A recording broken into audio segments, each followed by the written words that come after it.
Hello friends, Bengal job study সংবাদ চ্যানেলে আপনাদের প্রত্যেককে জানাই স্বাগত। আজ এক্ষুনি মাত্র বা খবর অনুসারে রাজ্য কেন্দ্র সরকারের তরফ থেকে উঠে এলো আজকের বাছাই করা 20টি গুরুত্বপূর্ণ সংবাদ। শুরুতে হেডলাইন, তারপরে বিস্তারিত খবর। ভোট এবার জিতেছে গেরুয়া শিবির, আর তারপরে একের পর এক পরিস্থিতি বদল। চর্চার কেন্দ্রে এবার কঙ্কালীতলা, বীরভূমের ঐতিহ্যবাহী শক্তিপীঠ কঙ্কালীতলা। আর এবার সেখানেই পোস্টার, বীরভূমের ঐতিহ্যবাহী শক্তিপীঠ কঙ্কালীতলা মন্দিরে হিন্দু ধর্মাবলম্বী ছাড়া কেউ প্রবেশ করতে পারবে না।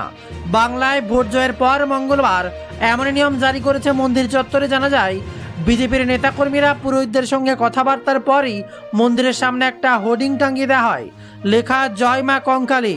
হিন্দু ধর্মাবলম্বী মানুষ ব্যতীত বিধর্মী মন্দিরে প্রবেশ করা যাবে না। প্রবেশের কঠোরভাবে নিষেধাজ্ঞা শুরু হয়েছে তা নিয়ে জোর চর্চা। আর এদিকে আবার হিংসা রুখতে রাজনৈতিক রং দেখে কঠোর পদক্ষেপ করুন। আর রাজ্যে ভোট পরবর্তী হিংসা কোনোভাবেই বরদাস্ত করা হবে না। যারা এই ধরনের কাজ করবেন তাদের দল থেকে বহিষ্কার করা হবে, এমনটা জানালেন বিজেপি রাজ্য সভাপতি শ্রমিক ভট্টাচার্য। আর রাজ্য প্রশাসনের দায়িত্ব এখনও রয়েছেন মুখ্য সচিব, তাকে এই বিষয়ে যথাপযুক্ত পদক্ষেপ করার আর্জি জানিয়েছে শ্রমিক। ভোট পরবর্তী হিংসা নিয়ে বিজেপির শীর্ষ নেতৃত্ব বৈঠক করেছেন। পরিস্থিতি নিয়ন্ত্রণে দলের কী পদক্ষেপ করা উচিত তা নিয়ে আলোচনা হয়েছে। আর এদিকে আবার বাংলায় শোচনীয় হারের পর আমরা ঘুরে দাঁড়াবো, বিরাট বার্তা মমতা বন্দ্যোপাধ্যায়ের।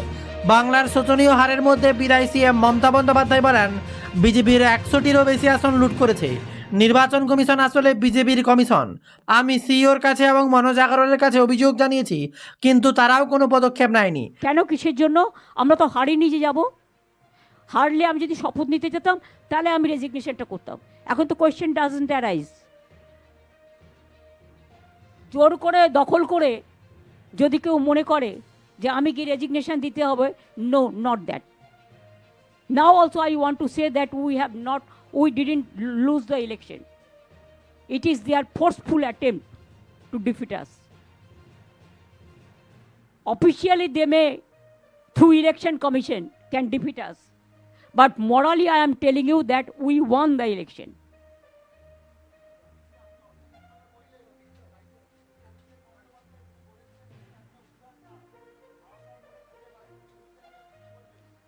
কি বলেছিলেন শুনুন, রাজনীতিতে অমিত শাহ বলেছিলেন সবাইকে দড়িতে করে ঝুলিয়ে পেটানো হবে। আগে তাকে জিজ্ঞেস করুন, তারপরে অভিষেক ব্যানার্জি উত্তর দেবে। আর প্রেসটা আমি করছি, অভিষেক ব্যানার্জি করছে না। যা জিজ্ঞেস করার আমাকে জিজ্ঞেস করুন।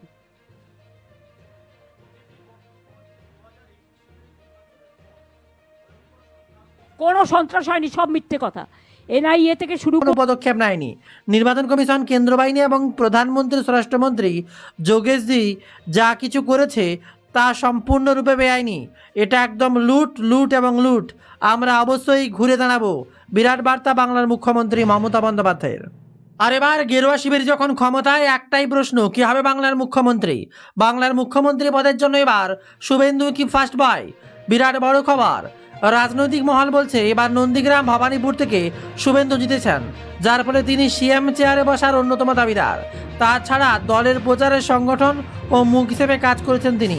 শেষে মমতার কেন্দ্রে দাঁড়ানোর চ্যালেঞ্জ নিয়েও তাকে বলে হারিয়েছেন। 2021-এ মমতাকে হারিয়েছেন।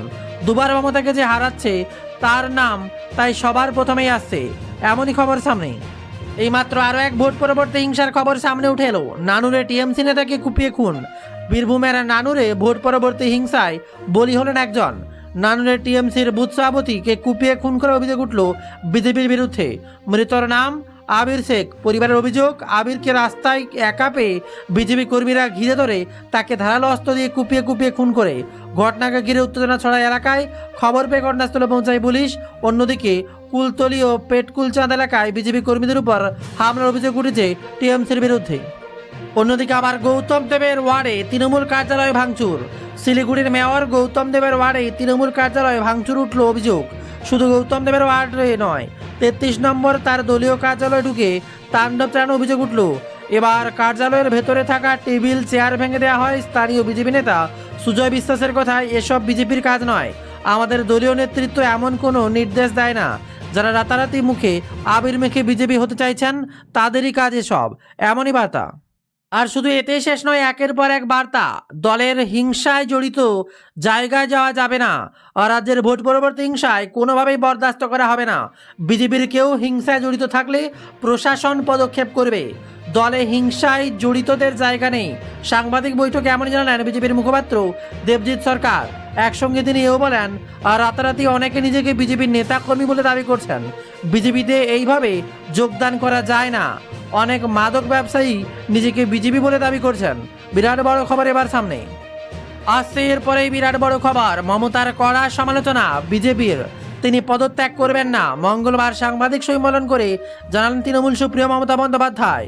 এবার বিদায়ী মুখ্যমন্ত্রী অবস্থানে কড়া সমালোচনা শুরু করলো বিজেপি। তার বক্তব্য, মমতা বন্দ্যোপাধ্যায় কবে জনগণের রায় মেনেছেন? 2011-র জেতা ছাড়া 7 তারিখ পর্যন্ত মেয়াদ মমতার। 7 তারিখের পর ইস্তফা দেওয়া না দেওয়া কোনো যায় আসে না। বিরাট বার্তা গেরুয়া শিবিরের।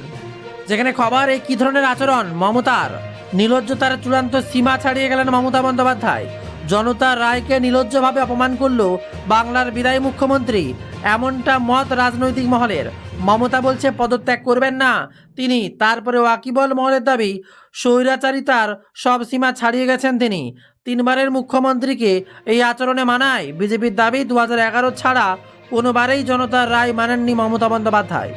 তবে কি বলেন তিনি মমতা বন্দ্যোপাধ্যায়? আমরা ঘুরে দাঁড়াবো।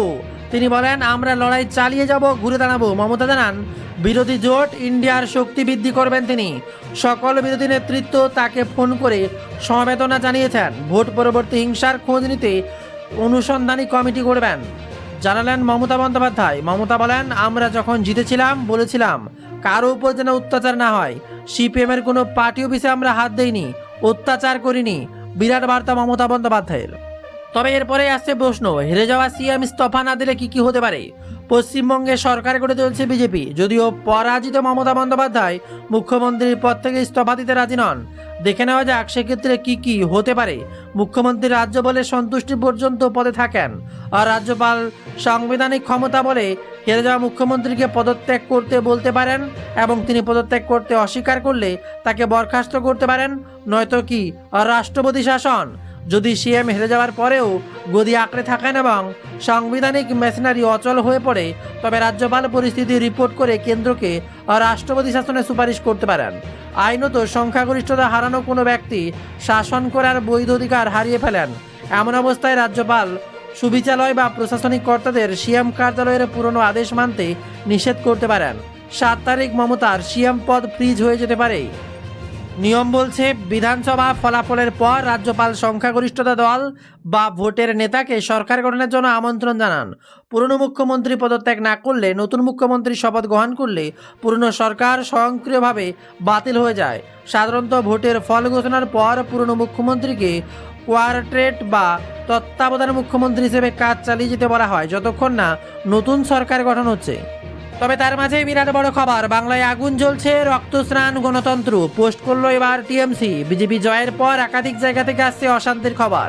টিএমসির ভিডিও ছবি পোস্ট করে তাদের তৃণমূল কার্যালয়ের অগ্নিসংযোগ এবং উদয়নারায়ণপুরের প্রার্থী সমীর পাঁজার উপর নৃশংস হামলার অভিযোগে সরব হয়েছে। এক্স হ্যান্ডেলে তারা দাবি করছে, মানিকতলায় ক্যান্সার আক্রান্ত ওয়ার্ড সভাপতির মাথা ফাটিয়ে বিজেপি তাদের গুন্ডামির প্রমাণ করেছে। বলছে, বাংলায় আগুন জ্বলছে, গণতন্ত্রের রক্তস্নান, এটা বাংলার রায়ের চরম অবমাননা। মমতা বন্দ্যোপাধ্যায় স্পষ্ট বলেন, আমরা হারিনি। কেন বললেন এবার মমতা? 100টা আসন লুট নেওয়া হয়েছে, কমিশনই ভিলেন। বাংলার বিধানসভা নির্বাচনের ফল ঘোষণার পর দিন সাংবাদিক বৈঠক করে এমনই বললেন তৃণমূল নেত্রী মমতা বন্দ্যোপাধ্যায়। তিনি বলেন, এমনি জিতলে কোনো অভিযোগ থাকতো না, হার জিত থাকেই, কিন্তু তা হয়নি। আমরা হারিনি, ওরা লুট করেছে। একই সঙ্গে মমতা আরও বলেন, আমাদের কাছে নির্বাচিত অনেক সদস্য রয়েছে, সকলে আমাদের সঙ্গেই রয়েছেন। বিরাট বার্তা মমতা বন্দ্যোপাধ্যায়ের। মমতা বন্দ্যোপাধ্যায় স্পষ্ট বলেন, আমি এখন মুক্ত পাখি, আমি মানুষের সেবায় কাজ করব। ভোটের হারের পর তিনি এমনই বললেন তৃণমূল নেত্রী মমতা বন্দ্যোপাধ্যায়। আরও বলেন, এতদিন আমি চেয়ারে ছিলাম, অনেক কিছু সহ্য করেছি, কিন্তু এখন আমি মুক্ত বিহঙ্গ। সাধারণ মানুষ আর সহ্য করব না, সব অত্যাচারের বিরুদ্ধে লড়াই করব। আমি রাস্তার লোক, রাস্তায় ছিলাম, রাস্তায় থাকবো। বিরাট গর্জন এবার বাংলার মুখ্যমন্ত্রী মমতা বন্দ্যোপাধ্যায়ের। অন্যদিকে আরও এক খবর, তৃণমূল কার্যালয়ে আগুন লাগানোর অভিযোগ। রাজনৈতিক সংঘর্ষ এবং অগ্নিসংযোগের ঘটনায় রণক্ষেত্রে চেহারা নিল কৃষ্ণনগরের বাতকুল্লা মোড় এলাকা। 12 নম্বর জাতীয় সড়কের পাশে থাকা তৃণমূল কংগ্রেসের একটা দলীয় কার্যালয়ে দখল করে সেখানে বিজেপির পতাকা টাঙিয়ে দেওয়ার অভিযোগকে কেন্দ্র করে উত্তেজনা ছড়ায়। কার্যালয়ের ভেতরে থাকা আসবাবপত্র ভাঙচুর করে শেষে আগুন লাগিয়ে দেওয়ার অভিযোগও হয়। এই হামলার অভিযোগ অস্বীকার করেছে বিজেপি। খবর আসছে বাঙালি সাজে মোদি বিহারের প্রচার থেকে তিনি বলেছিলেন, গঙ্গা বিহারও এই পশ্চিমবঙ্গে যায়। ইতিমধ্যেই বিহার জিতে নিয়েছি, বিজেপি আজ দখল করে নিল পশ্চিমবঙ্গ। আর বাংলা জিততেই বাঙালির সাথে ধরা দিলেন প্রধানমন্ত্রী নরেন্দ্র মোদী। ধুতি পাঞ্জাবি পরে দিল্লিতে বিজেপির সদর দপ্তরে এলেন তিনি। পেছনে বাজছে বাংলা গান। এদিকে বাংলার বিজেপি কর্মীদের স্যালুট জানান মোদী। বাংলায় জয়ের পর বিজেপি এগিয়ে থাকার নিরিখে তাদের দখলে রয়েছে 205টি আসন। এমন সময় পিএম মোদী লিখলেন, পশ্চিমবঙ্গে বিজেপির এই ঐতিহাসিক জয় বহু প্রজন্ম ধরে অসংখ্য কর্মীর পরিশ্রম সংগ্রাম ছাড়া সম্ভব হতো না। আমি তাদের সকলকে স্যালুট জানাই। বছরের পর বছর তারা মাটিতে নেমে কঠোর পরিশ্রম করেছেন, নানান প্রতিকূলতা অতিক্রম করেছেন এবং আমাদের উন্নয়নের কর্মসূচির কথা মানুষের কাছে পৌঁছে দিয়েছেন। তারাই আমাদের দলের মূল শক্তি।